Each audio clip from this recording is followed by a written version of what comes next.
Hello everyone, welcome to commerce spirit the CS. आज की इस वीडियो में हम डिस्कस करने वाले हैं बीआरएफ के एमसीक्यू को। ये इसका पार्ट 3 है। इसके पहले 2 पार्ट्स में टोटल 40 क्वेश्चन डिस्कस हो चुके हैं। क्वेश्चन नंबर 41 से हम लोग स्टार्ट करते हैं। Where the parties to a contract agree to substitute a new contract for it, it is known as। जब पक्षकार एक अनुबंध को नए अनुबंध से प्रतिस्थापित करने के लिए तैयार होते हैं तो उसे क्या कहते हैं? तो उसे हम लोग कहते हैं नोवेशन, यानी कि नवाचार। वहीं पर इंजक्शन मतलब क्या होता है? जैसे प्रॉपर्टी पर स्टे ले लेते हैं तो प्रॉपर्टी पे स्टे लेने के बाद क्या होता है कि जिसकी भी वो प्रॉपर्टी रहती है वो उसको बेच नहीं पाता है, कोई बिल्डिंग नहीं बना पाता है। यानी कि कोर्ट के ऑर्डर के साथ हम लोग क्या करते हैं, किसी पक्षकार को कोई कार्य करने से रोकते हैं। रिसेशन या फिर खत्म करने या रद्द करने का मतलब क्या है कि जो भी कॉन्ट्रैक्ट बना है उसको कैंसिल कर देना। और ऑल्ट्रेशन मतलब क्या होता है कि जो भी अनुबंध बना हुआ है उसी में थोड़े बहुत चेंजेस कर देना, परिवर्तन ला देना। क्वेश्चन नंबर 42 है आपका, in which of the following modes the contract is discharge. अनुबंध को खंडित किया जा सकता है by operation of law, by lapse of time, by breach of contract. तो ये तीनों के द्वारा किया जा सकता है, चाहे वो कानून हो, चाहे समय समाप्त हो गया, चाहे अनुबंध का कोई पक्षकार उसको नहीं पूरा करता अपने वादे को। क्वेश्चन नंबर 43 है आपका, बेलमेंट मीन्स। निक्षेप से क्या आशय होता है? तो निक्षेप का मतलब ये होता है कि जब एक पक्षकार अपनी कोई संपत्ति किसी दूसरे पार्टी को देता है इस उद्देश्य से कि वो अपना कोई काम पूरा कर लेगा, और जैसे ही उसका काम पूरा हो जाएगा वो सामान को क्या कर देगा, वापस कर देगा। तो इसको हम लोग बोलते हैं निक्षेप करना। तो ये ऑप्शन नंबर ए में है, the goods are delivered by one person to another for some specific purpose. और उसमें क्या होता है कि जो भी बेलर होता है जिसने प्रॉपर्टी अपनी दी हुई है वो जैसे भी बोलता है कि सामान को वापस करने के लिए, बेली उस सामान को वापस कर देता है कुछ अमाउंट ऑफ मनी के साथ। क्वेश्चन नंबर 44 है आपका, the term particular line. Particular line को हम लोग एक और वर्ड यूज करते हैं, specific line. Means a right. शब्द विशेष ग्रहणाधिकार का अर्थ क्या होता है? तो विशेष ग्रहणाधिकार का मतलब क्या है कि अगर कोई ड्यू बकाया है, कोई भी राशि बकाया है, तो जब तक हम वो पैसा नहीं प्राप्त कर लेते हैं तब तक उस माल पर कब्जा बना करके रखे रहते हैं। Option number B. Question number 45 है आपका, which of the following could be said as the rights of bailee. Bailee कौन होता है? जिसने माल को अपने पास रखा हुआ है प्रयोग करने के लिए।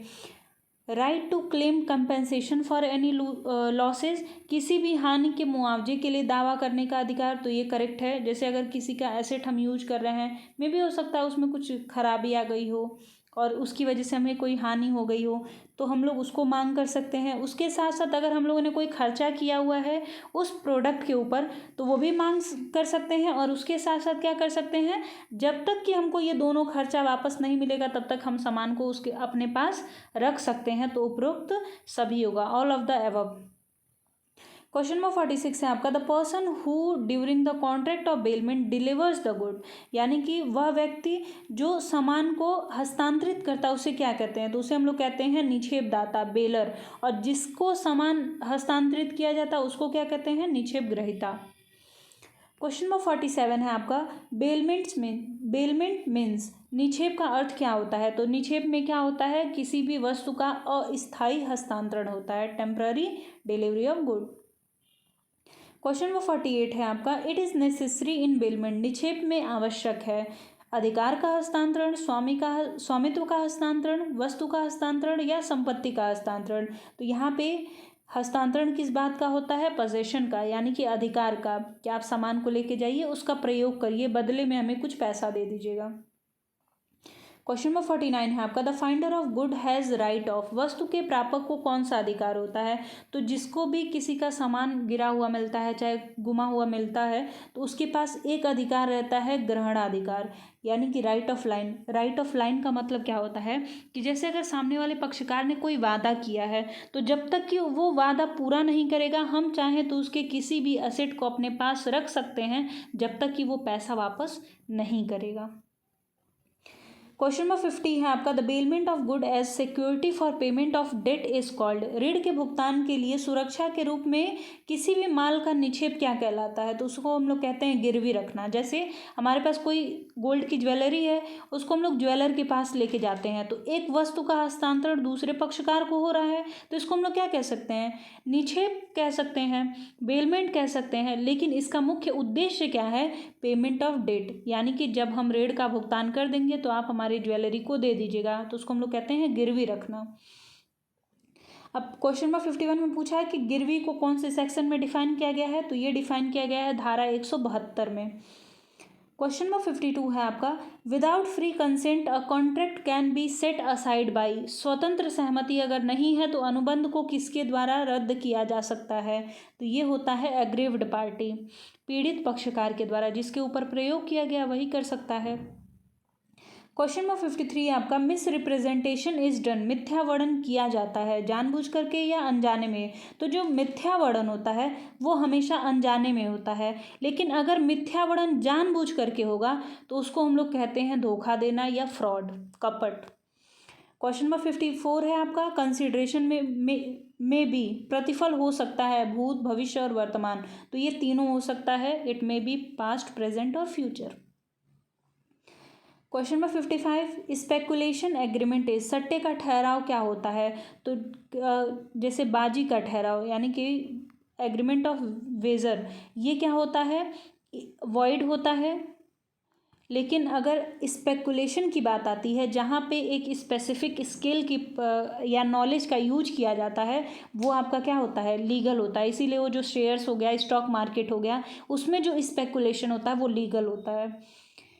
क्वेश्चन नंबर 56 है आपका, अ कंटीजेंट कॉन्ट्रैक्ट इज। आकस्मिक ठहराव क्या होता है? जैसे इंश्योरेंस का कॉन्ट्रैक्ट, वो क्या होता है?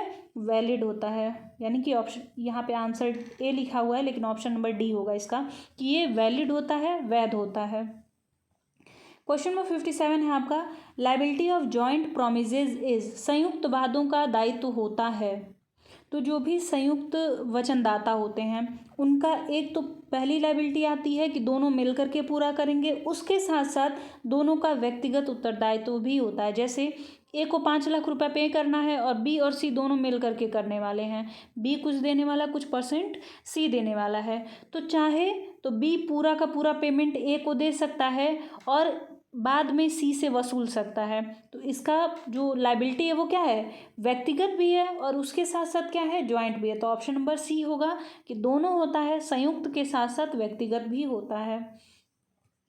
क्वेश्चन नंबर 58 है आपका, where the order of performance is not fixed the contract will be performed.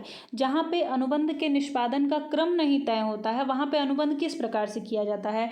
जैसे आप दुकान पे जाते हैं तो पहले सामान का लिस्ट बनवाते हैं, उसके बाद ना लास्ट में वो बैलेंस करता है, उसके बाद पेमेंट करता है। तो जब कोई क्रम नहीं फिक्स होता है तो उस टाइम पे हम लोग किस प्रकार से जो भी पेमेंट हो गया चाहे परफॉर्मेंस हो गया वो किस तरीके से होता है? जैसा हमारा कॉन्ट्रैक्ट डिमांड कर रहा होता है उस टाइम पे, कॉन्ट्रैक्ट की प्रकृति हमारी कैसी है, नेचर कैसा है हमारे कॉन्ट्रैक्ट का, उसके अनुसार करते हैं। जैसे मच्छी मार्केट में चले गए तो हमको पता है कि अगर वो शायद 1 दिन या 2 दिन, जब भी जितने दिन भी रखा जा सकता हो, तो अगर 1 दिन बाद उसको नहीं यूज किया गया तो वो ख़राब हो जाएगा, स्मेल आने लगेगी। तो वहाँ पे क्या है, पेमेंट अगर 2 दिन बाद भी मिले तो भी चल जाएगा, लेकिन उस टाइम पे उस पर्टिकुलर कमोडिटी को ट्रांसफ़र तुरंत किया जाता है। तो जैसा भी नेचर ऑफ कॉन्ट्रैक्ट होगा उसके अनुसार किया जाएगा, अदरवाइज पेमेंट और जो भी डिसाइड हो उसके अनुसार होगा। क्वेश्चन नंबर 59 है आपका, contract of indemnity has dash number of parties. हानि रक्षा के अनुबंध में कितने पक्षकार होते हैं? तो 2, टोटल 2 पार्टीज होते हैं। अब इंडेमनिटी मतलब क्या होता है कि एक पक्षकार दूसरे पक्षकार से वादा करता है कि अगर मेरी वजह से या किसी दूसरे पक्षकार की वजह से आपको कोई लॉस होता है तो उसका भरपाई हम कर देंगे। ये होता है आपका हानि रक्षा। नेक्स्ट है आपका question number 60, indemnity is given in section. हानि रक्षा को कौन सी धारा में परिभाषित किया गया है? तो ये बताया गया है आपका 124 और 148 में बताया गया है बेलमेंट को। क्वेश्चन नंबर 61 है आपका, इन बेलमेंट पोजेशन इज ट्रांसफर्ड। इन निक्षेप के अंतर्गत जो अधिकार होता है उसका हस्तांतरण किस प्रकार होता है? तो वो क्या होता है? टेम्पररी होता है, अस्थायी रूप से होता है। क्वेश्चन नंबर 62 है आपका, in case of minor agent the liability is of अवयस्क एजेंट पर किसका दायित्व होता है? तो जब भी किसी भी पर्सन ने माइनर को एजेंट बना रखा होता है तो सारी की सारी लाइबिलिटी किसकी आती है? उसी पर्सन की आती है, यानी कि जिसने भी उसको नियुक्त किया है, नियोक्ता। क्वेश्चन नंबर 63 है आपका, the section of communication of offer is, प्रस्ताव के संवहन के धारा क्या होता है? तो चाहे प्रस्ताव का संवहन हो गया, चाहे स्वीकृति का संवहन हो गया, दोनों किस में बताया गया है? धारा 4 में। क्वेश्चन नंबर 64 है आपका, section of revocation of offer, revocation plus revocation of acceptance, यानी कि स्वीकृति का खंडन और प्रस्ताव का खंडन, दोनों बताया गया है धारा 5 में। क्वेश्चन नंबर 65 है आपका, अ माइनर बाइंड्स, एक अवयस्क बाध्य करता है, तो दूसरों को बाध्य करता है, वो खुद को बाध्य नहीं करता। बाध्य करने का मतलब क्या है? कि लाइबल बनाना किसी भी कार्य को पूरा करने के लिए। क्वेश्चन नंबर 66 है आपका, consideration being fraudulent agreement will be, अगर कोई भी प्रतिफल कपटपूर्ण है तो उस टाइम पे जो एग्रीमेंट होगा वो क्या होगा? तो वो क्या होगा? वॉइड होगा। क्वेश्चन नंबर 67 है आपका, which of the following is disqualified by law to do contract, निम्न में से कौन सा अनुबंध करने के लिए कानून द्वारा असक्षम है? यानी कि कानून ने बोला है कि आप कॉन्ट्रैक्ट नहीं कर सकते हैं, चाहे वो डिसॉल्व हो गया यानी कि दिवालिया व्यक्ति, चाहे वयस्क नहीं होगा, अवयस्क होगा। अवयस्क यानी कि माइनर हो गया, और उसके साथ साथ पर्दानशीन महिलाएं जो होती हैं उनको भी जो कैटेगरी हमारी अनुबंध करने की उससे बाहर निकाल दिया गया है, तो ऑल ऑफ द अबव होगा। इन तीनों के साथ आप कॉन्ट्रैक्ट नहीं कर सकते हैं। अगर आप कॉन्ट्रैक्ट करते हैं तो सारी की जिम्मेदारी आपकी होती है। धारा 11 और 12 में ये बताया गया है। क्वेश्चन नंबर 68 है आपका, where the order of performance is not decided, I think ये रिपीटेड क्वेश्चन है। तो परफॉर्मेंस किस बेस पर होगा? तो ये होता है नेचर ऑफ गुड, यानी कि वस्तु का जो भी प्रकृति होगा, अगर वस्तु जल्दी खराब होने वाली रहेगी तो तुरंत हम लोग पहले कॉन्ट्रैक्ट कर लेंगे वस्तु को ट्रांसफ़र करने का। अगर वस्तु खराब होने वाली नहीं है तो पहले क्या कर सकते हैं हम लोग? पेमेंट करवा सकते हैं, बाद में वस्तु को देंगे। क्वेश्चन नंबर 69 है आपका, if no action taken breach of contract will be as per according to time bar डेप्ट, समय सीमा के अंतर्गत अनुबंध भंग कितने वर्षों में हो जाता है? तो जो समय सीमा का रूल रेगुलेशन बनाया गया है उसमें बोला गया है 3 साल में अगर आपने कोई भी ऐसे एक्शन नहीं लिया जहाँ पे आप सामने वाले से अपने पैसे को वापस लेने की बात कर रहे हैं, तो वो 3 साल के अंदर खत्म हो जाएगा अनुबंध आपका। क्वेश्चन नंबर 70 है आपका, एन एडवर्टीजमेंट इज एन, विज्ञापन क्या है? तो विज्ञापन में क्या बताया जाता है? अपने प्रोडक्ट की क्वालिटी बताई जाती है, क्वांटिटी बताई जाती है, प्राइस बताया जाता है और वो कहाँ पे अवेलेबल है, ये चीज़ें बताई जाती है। तो वो ऑफ़र नहीं होता, वो क्या होता है? इन्विटेशन टू ऑफ़र होता है। हम लोग टीवी पे जो भी एडवर्टीजमेंट देखते हैं वो प्रस्ताव का निमंत्रण होता है। आपको प्रोडक्ट अच्छा लगता है तो आप दुकान पे जाइए और ख़रीद लीजिए उसको, तो वो आप ऑफ़र देंगे और उसका एक्सेप्टेंस दुकान वाला करेगा, लेकिन इसको हम लोग ऑफ़र नहीं कह सकते हैं। तो ये आपका इन्विटेशन टू ऑफ़र है, यानी कि प्रस्ताव करने का निमंत्रण दे रहे हैं। आपको प्रोडक्ट अच्छा लगता है तो आप हमारे पास आइए। आई थिंक आपको सारे क्वेश्चन समझ में आए हों। अगर किसी क्वेश्चन में डाउट होगा तो आप पूछ लीजिएगा। मिलते हैं नेक्स्ट वीडियो में। धन्यवाद। वीडियो अगर पसंद आई तो वीडियो को लाइक कर दीजिएगा, अपने दोस्तों के साथ शेयर कर दीजिएगा और उसके साथ अगर चैनल पे नए होंगे तो चैनल को सब्सक्राइब कर लीजिएगा। धन्यवाद।